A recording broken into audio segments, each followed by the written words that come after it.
O conteúdo a seguir foi produzido para todas as pessoas que apreciam histórias e bons livros, assim como carinhosamente feito para aquelas que possuem dificuldade com a leitura, como portadores do TDAH e deficientes visuais. Capítulo 11. O navio que navega sobre terra e mar. Elric caminhava pela galeria observando a cidade. Era de manhã, mas o sol não apareceu através das nuvens sombrias que pendiam baixo sobre as torres da cidade dos sonhos.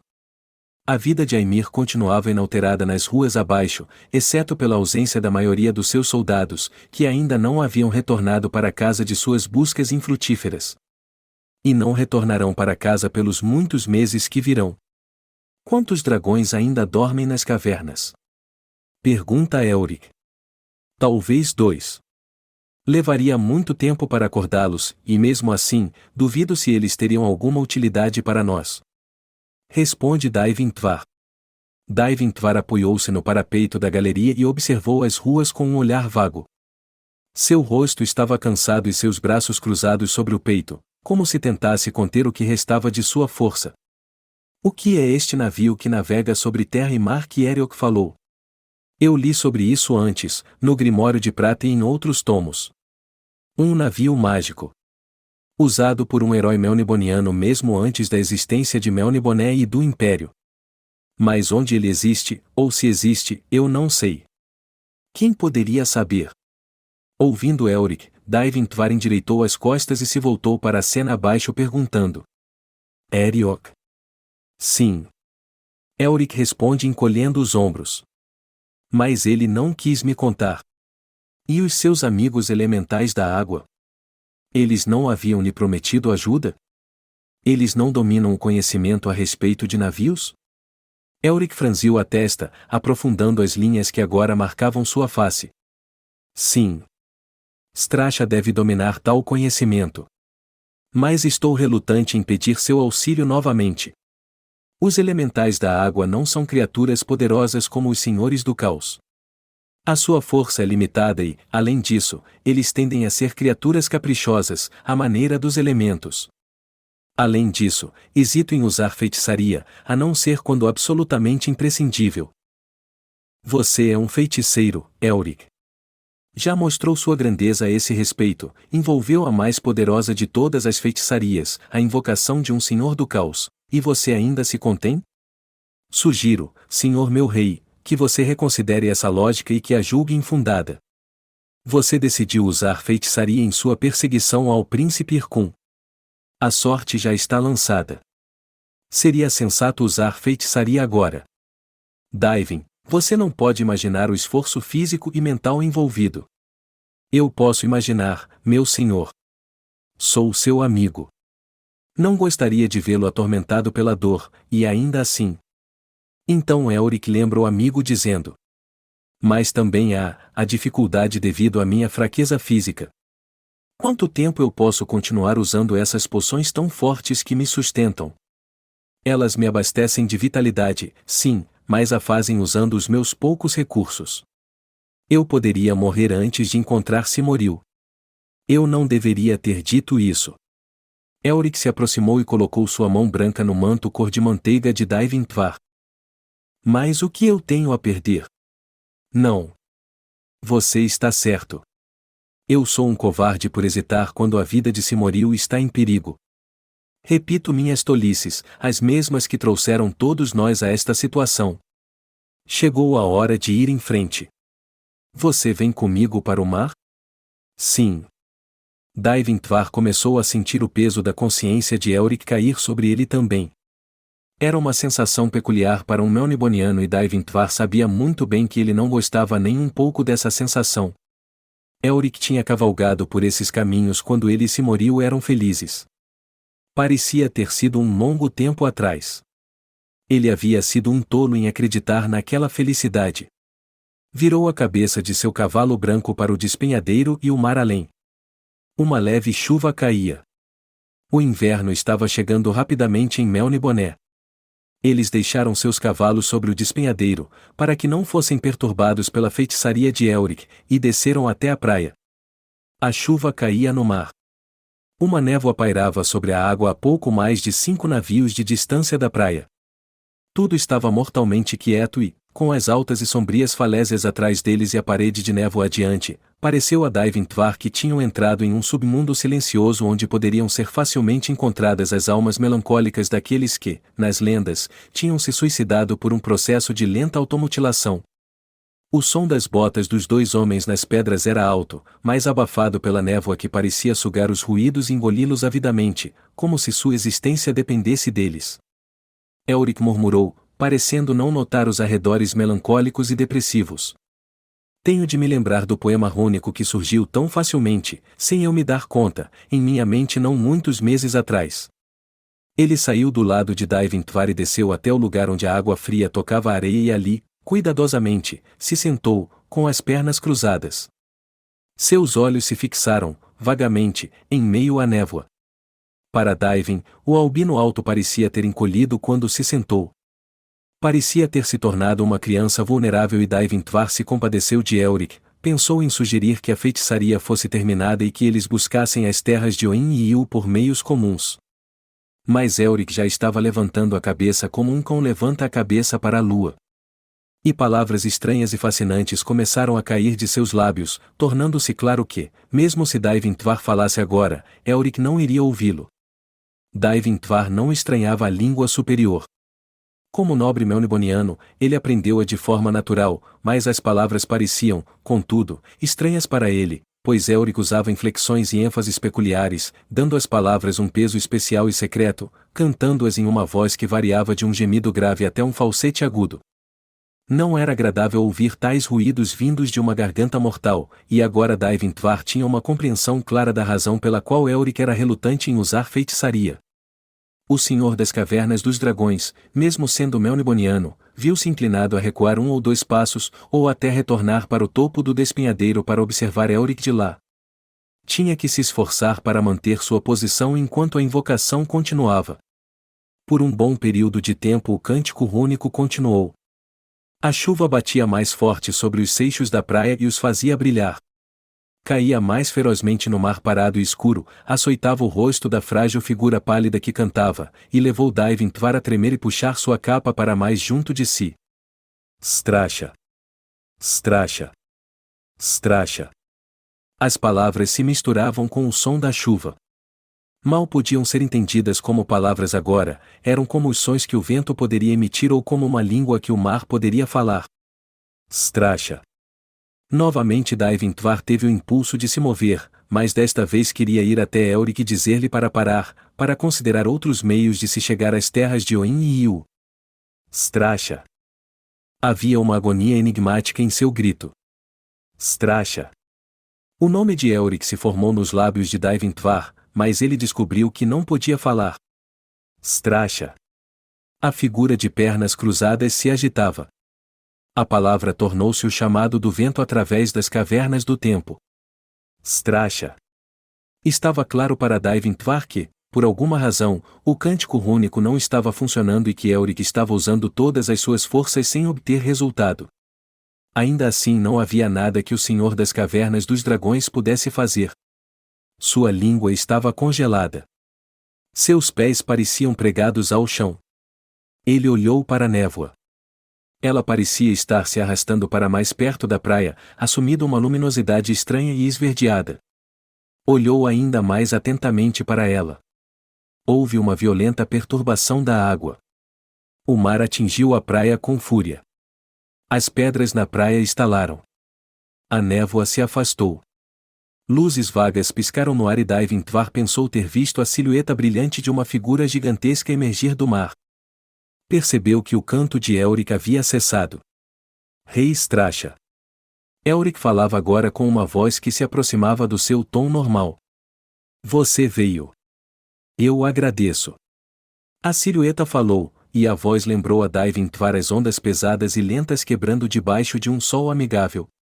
Nós, elementais, estamos preocupados, Elric, pois há rumores de que você convidou os senhores do caos de volta ao seu plano. E os elementais nunca gostaram dos senhores do caos. No entanto, eu sei que, se você fez isso, é porque está fadado a fazê-lo e, portanto, nós não iremos manter nenhuma inimizade contra você. Fui forçado a tomar essa decisão, rei Stracha. Não havia outra decisão que eu poderia tomar. Se, portanto, estiver relutante em me ajudar, vou entender isso e não irei chamá-lo novamente. Eu vou ajudá-lo, embora isso seja mais difícil agora. Não pelo que irá acontecer no futuro, mas pelo que pode acontecer nos próximos anos. Agora você tem de me dizer rapidamente como nós da água podemos ser úteis para você. Sabe do que se trata o navio que navega sobre terra e mar? Preciso encontrar esse navio se quiser cumprir minha promessa de encontrar meu amor, Simoril. Eu sei tudo sobre esse navio, pois ele é meu. Grome também reivindica sua posse. Mas ele é meu.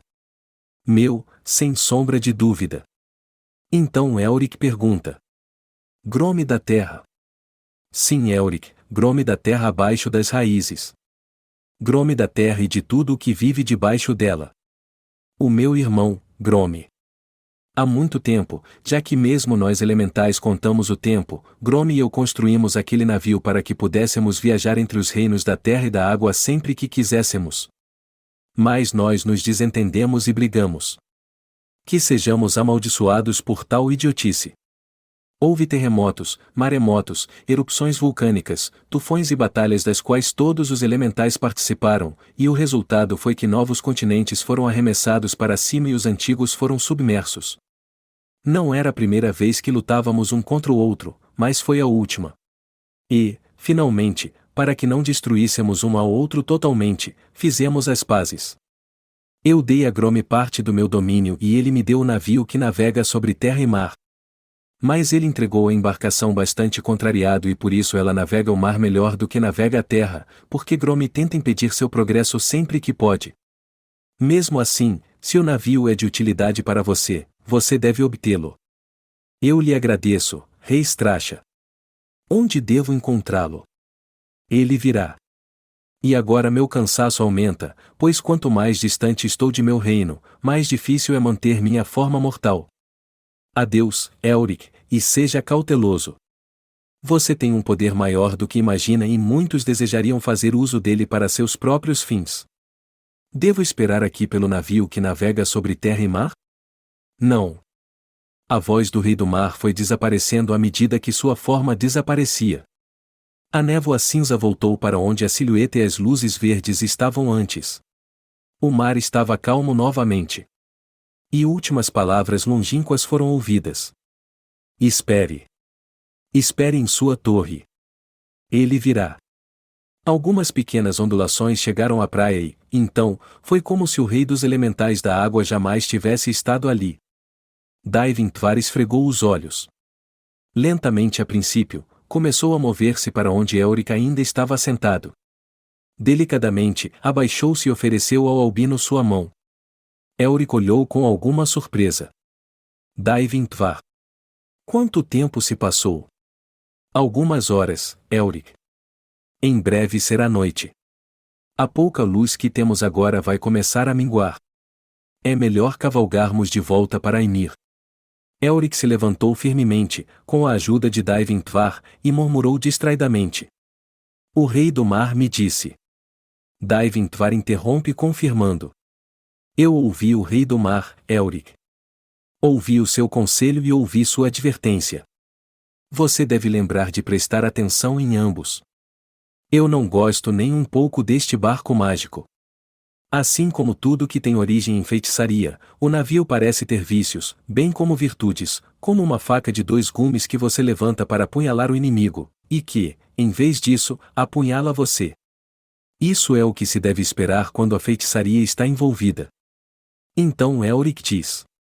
Foi você quem me pediu isso, meu amigo.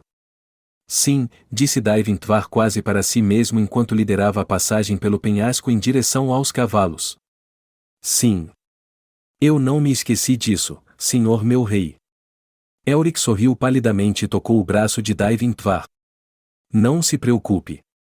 A invocação terminou e agora temos a embarcação que precisamos para nos levar rapidamente ao príncipe Irkun e às terras de Oin e Iu. Esperemos que assim seja, meu senhor. Daivintvar estava particularmente cético quanto aos benefícios que iriam ganhar com o navio que navega sobre terra e mar. Chegaram os cavalos e ele começou a limpar a água dos flancos de seu próprio alazão. Lamento que tenhamos mais uma vez permitido que os dragões gastassem sua energia em um esforço inútil. Com o esquadrão dos meus animais, poderíamos fazer muito contra o príncipe Irkun. E seria muito bom, meu amigo, voarmos pelo céu novamente, lado a lado, como costumávamos fazer. Quando tudo isso acabar e a princesa Simoril voltar para casa, faremos isso, disse Elric, arrastando-se cansado até a sela de seu garanhão branco. Você deve soprar o chifre do dragão e nossos irmãos dragões irão ouvir e juntos iremos cantar a música dos mestres do dragão, e nossas esporas irão brilhar quando montarmos em Flamefang e seu companheiro Suiticlão.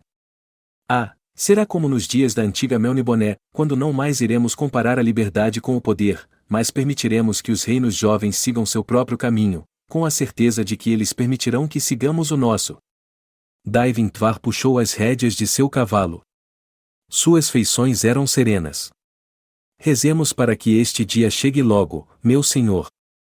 Mas eu não consigo me livrar deste pensamento persistente que me diz que os dias de Aimir estão contados e que minha própria vida se aproxima do... Elric interrompe dizendo: bobagem, Daivintvar. Você vai viver muito tempo depois de mim. Há poucas dúvidas sobre isso, embora você seja mais velho. Enquanto galopavam de volta pelo dia que se encerrava, Daivintvar disse: eu tenho 2 filhos. Você sabia disso, Elric? Não, você nunca me falou sobre eles. Eles são de antigas companheiras. Estou feliz por você. Eles são bons Melnibonianos, Elric. Por que você fala sobre isso agora, Daivintvar? Elric tentava ler as expressões faciais do amigo. É que, os amo, e gostaria que eles desfrutassem dos prazeres da Ilha do Dragão. E por que não deveriam desfrutar? Eu não sei. Daivintvar olhou duramente para Elric. Eu poderia sugerir que é de sua responsabilidade o destino de meus filhos, Elric. Minha. Parece-me, pelo que eu compreendi a partir das palavras do elemental da água, que suas decisões podem decidir o destino da Ilha do Dragão. Peço-lhe que se lembre dos meus filhos, Elric. Eu me lembrarei, Daivintvar. Estou certo de que crescerão e se tornarão excelentes mestres de dragões, e que um deles irá sucedê-lo como Senhor das Cavernas dos Dragões. Creio que você não compreendeu meu modo de pensar, meu senhor imperador. Elric olhou solenemente para o amigo e balançou a cabeça. Estou certo de que compreendi, velho amigo. Mas penso que me julga duramente ao temer que farei alguma coisa que ameace Melniboné e tudo o que ela representa. Perdoe-me, então. Daivintvar baixou a cabeça. Mas a expressão em seus olhos não se alterou. Em Aimir eles trocaram de roupa, beberam vinho quente e foi-lhe servida comida temperada. Elric, mesmo com todo o esforço que teve de fazer, estava com um ânimo melhor do que esteve durante o mês inteiro. E, no entanto, havia algo mais por trás de seu humor que o encorajava a falar alegremente, e que dava vitalidade a seus movimentos. De fato, pensou Daivintvar, as perspectivas melhoraram e logo eles estariam enfrentando o príncipe Irkun. Mas os perigos à frente deles eram desconhecidos, provavelmente com armadilhas a se considerar. Ainda assim, ele não queria afastar o humor de Elric. Estava contente por Elric estar numa fase de sentimentos mais positivos. Precisariam falar sobre o equipamento necessário em sua expedição às terras misteriosas de Yuyoin, sobre a capacidade do navio que navega sobre terra e mar. Quantos homens seriam necessários, que suprimentos irão colocar a bordo e assim por diante. Quando Elric foi para a cama, não andou com o cansaço arrastado que o acompanhava anteriormente. Ao desejar-lhe boa noite, Daivintvar foi tomado pela mesma emoção que tinha sentido na praia, observando Elric cantar sua runa.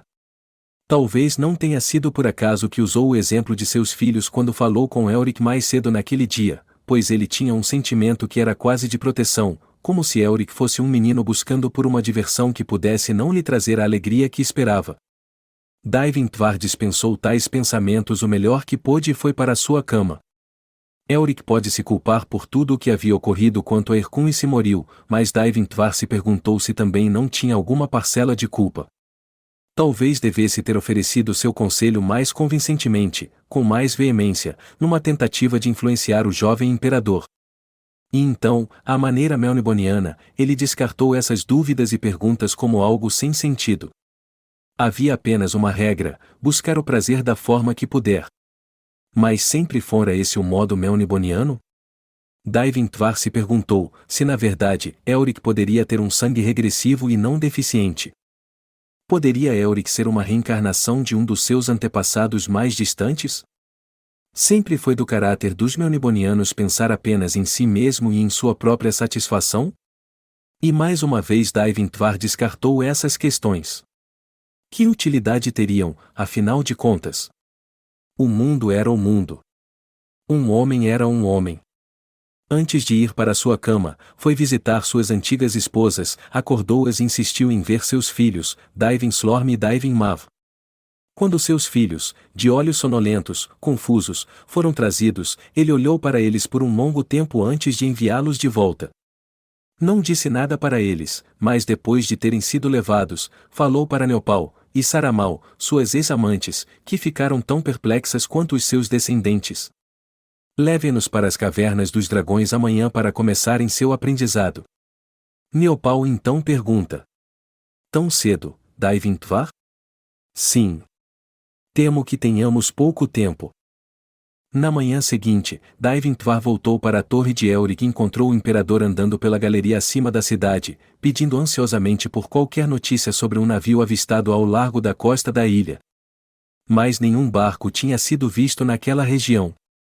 Os servos disseram que, se seu imperador pudesse descrever o navio, seria mais fácil para eles saberem o que procurar. Mas ele não podia descrever o navio, só poderia dar a entender que ele pode não ser visto sobre a água, mas pode aparecer em terra. Ele estava vestido em seu traje de guerra negro e parecia óbvio para Daivin-Tvar que Elric se entregou a grandes quantidades de poções que restituíam seu sangue. Os olhos rubros brilhavam com vitalidade, o discurso foi rápido e as mãos esbranquiçadas se moviam com velocidade antinatural quando Elric fazia os gestos mais simples. Você está bem, meu senhor? Perguntou o mestre dragão. Sinto-me excelente, obrigado, Daivin-Tvar.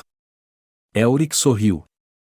Embora eu me sentisse ainda melhor se o navio que navega sobre terra e mar estivesse aqui agora. Ele foi até a balaustrada e se inclinou sobre ela, espiando por cima das torres e além dos muros da cidade, olhando primeiro para o mar e, em seguida, para a terra. Onde ele pode estar? Queria que o rei Stracha tivesse sido mais específico. Tenho de concordar com isso, Elric. Daivin-Tvar, que não tinha tomado seu café da manhã, serviu-se da variedade de alimentos suculentos colocados sobre a mesa. Era evidente que Elric não tinha comido nada. Daivin-Tvar começou a se perguntar se o volume de poções não havia afetado o cérebro de seu velho amigo, talvez uma loucura provocada por seu envolvimento com a complexa feitiçaria, sua ansiedade por encontrar Simoril, seu ódio por Irkun. Tudo isso junto poderia estar sobrecarregando Elric. Daivin-Tvar então sugere enquanto limpava os lábios. Não seria melhor descansar e esperar até que o navio seja avistado? Sim. Há razão no que você disse, Elric concordou. Mas eu não posso. Tenho um desejo de partir logo, para ficar cara a cara com Irkun, para ter a minha vingança sobre ele, para me unir a Simoril novamente. Eu entendo. Mas ainda assim. Interrompendo o amigo, Elric deu uma risada alta e desconcertante. Você se queixa como Tengolbone sobre o meu bem-estar. Eu não preciso de duas babás, senhor das cavernas dos dragões. Com algum esforço, Daivin-Tvar sorriu. Você está certo. Bem, eu oro para que este navio mágico. Espere, o que é aquilo? Ele apontou na direção da ilha. Um movimento na floresta além. Como se o vento passasse através dela. Mas não há sinal de vento em lugar algum. Elric seguiu seu olhar. Então eles viram algo sair da floresta e a própria terra parecia se agitar. Era algo que brilhava em branco, azul e preto. Aquilo chegou mais perto. Uma vela, disse Daivin-Tvar. Creio que é o seu navio, meu senhor. Sim, Elric sussurrou, se esticando para a frente. Meu navio. Prepare-se, Daivin Tvar. Ao meio-dia partiremos de Aimir. Fim do capítulo 11.